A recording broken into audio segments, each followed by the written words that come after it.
Good morning to everyone. My name is JP, the Outlaw, the voice that makes them moist.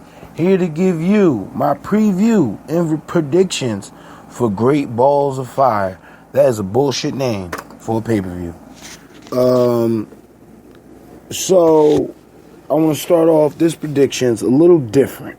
Into the news I got this morning as I woke up. You know, you guys, Austin Aries has been let go from the WWE, and that tells me one of two things, okay? Because Dixie Carter got brought in, plus AJ Styles has just won the USA Championship in pretty much a dark match. So I'll be reporting on that a little later today, a little bit more info on the first two stories I gave you earlier today. And the AJ Styles dark match where he beat Kevin Owens for the USA Championship for the WWE. Now, just with that scenario alone, I first think of Kenny Omega in the G1 series. And I think them putting it on AJ is pretty much just a slap to Kenny Omega, because Kenny Omega was supposed to be filling the shoes of AJ Styles after he left New Japan Pro Wrestling. So I think that's more of an homage, if anything. But let's start off the review.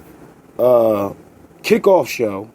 You got Tozawa versus Neville. I don't mind this being the first match on the show, especially given their lackluster build leading into this match. Tozawa had got picked up by Titus O'Neil's Worldwide. He changed it from the Titus brand to Worldwide. He got picked up, and pretty much after that, his feud has started with Neville. Now, I think the problem that the WWE is having is not finding talent. I don't think that's ever been a problem. I think the biggest problem with the WWE, especially with the cruiserweights, is that they're not letting these guys go. You're not getting what you got in the CWC last year. You're not getting any of that. What you're getting is a methodical pace that the WWE likes to present to people. And that's pretty much it. These guys are well within their years where they're still capable of doing those high-flying moves. I know Neville is like, I'm not doing it because you people don't deserve it. So that's different. But in the same sense, you got a cat like Tozawa. You got a cat like Noah Imdar, Mustafa Ali, Grand Metalik, who has not been featured at all on WWE Raw programming. So, I'm just throwing out a couple of names, whereas though, all right, these cats would probably do good with each other in the ring, and they could probably get over. I'm going with this match. I'm going Neville, only because there's no reason for you to take it off Neville. I like Tozawa. I don't think he's big enough to carry that title plus the division in 205 Live. Neville is. I think Neville, given the right platform, unfortunately 205 is not the right platform for Neville. Until they figure out what the fuck they're going to do with that, I say go down to wholesale. Put it with the NXT roster. Make that their mid-card title. Now, I know you already got the UK doing special shows every once in a blue hair, but I think that the Cruiserweight Championship should have been exclusively to NXT. Only because Triple H and his cohorts worked extremely hard to build that division and bring it back from past glory. You have another match, Enzo versus Big Cass. You guys know the story with these two. Somebody attacked Big Cass, then somebody attacked Enzo, then attacked Big Cass. Corey Graves would later reveal that it was Big Cass who attacked him. And me personally, I liked the build. I loved it. I think the payoff was weak. You could have got a way better payoff, even with the setup and the debris. If you had the debris all around Big Cass when he got attacked the week prior, why not take him setting everything up that same week? That would make more sense, right? Versus it looking half-assed and put together towards the end. But anyway, Vince has a hard dick for big guys, so I see him putting Big Cass over on this. I don't see Enzo walking away, even with Marty Jannetty sympathy. I just see Big Cass coming out the man at the end of this. Also, you have a Intercontinental match with The Miz and Dean Ambrose, which I think is going to be a pretty good match. Both men, wrestle that WWE pace. That WWE, I'm going to hit you with one or two moves. You're going to kick out of this pin, and that's pretty much what it is. So,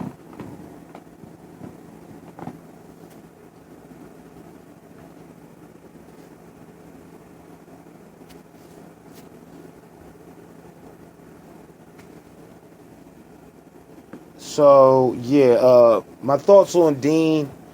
It's time to sit Dean down. It's either you turn Dean heel or you let Dean go, because he has no momentum going into this. Either does The Miz. Now, who I would like to see in a rivalry after this, Seth Rollins. I would like to see Seth Rollins or Bray Wyatt. I don't want to do anything with Finn Balor yet. You don't want to hear about Finn Balor until you get to SummerSlam, which you can build within these 5 weeks leading up to SummerSlam. And he can be in a marquee match. That all depends on what you're doing with Roman Reigns. If you're not going to have Roman Reigns in the main event at SummerSlam, you could put him in a match with Finn Balor, and I'm pretty sure these two will get over, because that would be their rubber match, which would be the third out of all three of the matches. Out of all the times they've met up in the ring, this would be their third time. They both share victories over each other. So this rubber match would be well worth it. I think that would go over well at SummerSlam. Tag team match for the tag team titles is a 30-minute Iron Man match against Sheamus and Cesaro versus the Hardy Boys. Now, it's a little rumor going out there that Cesaro is getting ready to do a WWE film. And if that's the case, they're going to be looking to take the titles off of Cesaro and Sheamus. Now, what the fuck do you do with Cesaro? Because if Sheamus is going on vacation, what are you doing with Cesaro? My idea, move him to SmackDown. Whip up a last-minute trade, move him to SmackDown, bring the Hype Bros over to Raw. That way you can have another dominant tag team on Raw. They're not doing anything on SmackDown. You just got rid of the Colognes, and I believe, the Colognes asked for their release. But if that's the case, SmackDown still has about 5 or 6 tag teams where they can flip-flop and go in between the titles. I wouldn't mind seeing fucking Fashion Files with the Fashion Police get a true title shot without all the funny shit.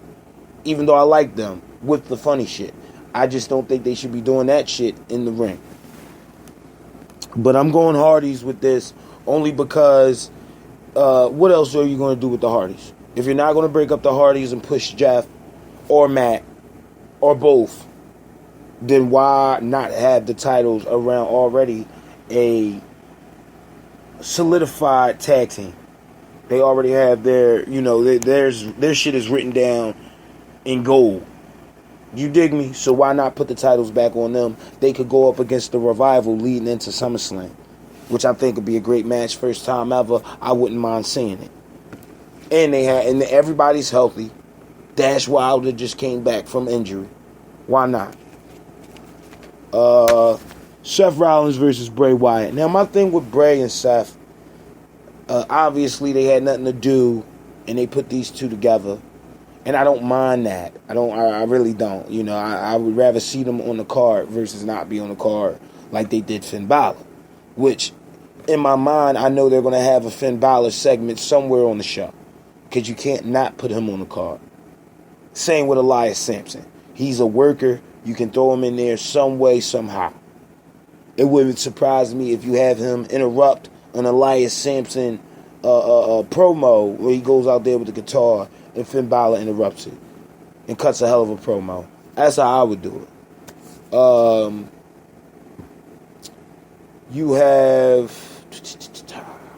Bray Wyatt, who hasn't done anything since SmackDown Live.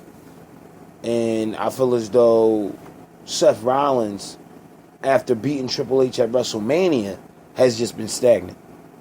It has been no hype behind Seth Rollins, and he just got the cover for the game for WWE 2K17, which, by the way, we've seen no gameplay for. So this might be one of the shittiest games ever coming out of WWE gaming for a long time. I think the worst game they ever really put out there was that one with Shawn Michaels and Triple H on the cover. That was the worst fucking WWE game ever. So, if they can do better than last year, I would be happy. If not, still be happy. I'm a fan. I'm gonna give you give me lemons and I'm gonna make fucking lemonade. Sasha Banks versus Alexa Bliss. Now, both these women in my mind could carry that division, especially Sasha. She's a little injury prone, and that's okay. I wouldn't feature Sasha every night like you would do an Alexa Bliss. Sasha would be, you might see her in the beginning of the month, somewhere in the middle, and that's it. Then you got her at the pay-per-view. That's keeping Sasha around for longer, extended periods of time. You don't even have to have her in a solo match. You can do a tag team match. You could do a handicap match, some type of handicap match with her. Mixed tag match with her, which they've already done.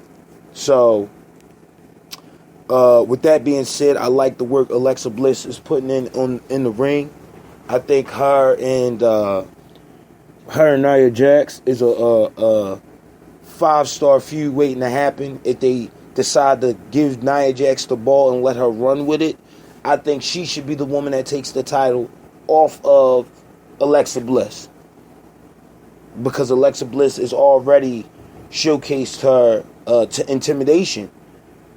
Intimidated by Sasha Banks. I mean, not Sasha Banks, Nia Jax. So with that intimidation already there, you build on that. Week to week, you have Sasha Banks, Nia Jax come out and beat competition after competition, and leading up to going up against Alexa Bliss. I think, again, but that's just my dream match scenario, how I would book Alexa Bliss versus Nia Jax. Again, I'm going Alexa Bliss. Take the title. There's no reason to take the title off of her. Unless if you're going to do something at WrestleMania, at SummerSlam, that's going to be pretty big. I wouldn't mind a 3-way match with these women. That could work. But, yeah. That's how I would go with that. Ambulance match. Roman Reigns versus Braun Strowman. Now, I like Braun. I like what they're doing with Braun Strowman. I think he can be the next big guy. Like when the Big Show came out, remember when the Big Show came out and Austin was in the ring with fucking Vince McMahon in that steel cage, and Big Show threw fucking Austin through the cage, causing him to win the match against Vince McMahon for the WWE Championship at the time. That's what you can do with Braun Strowman.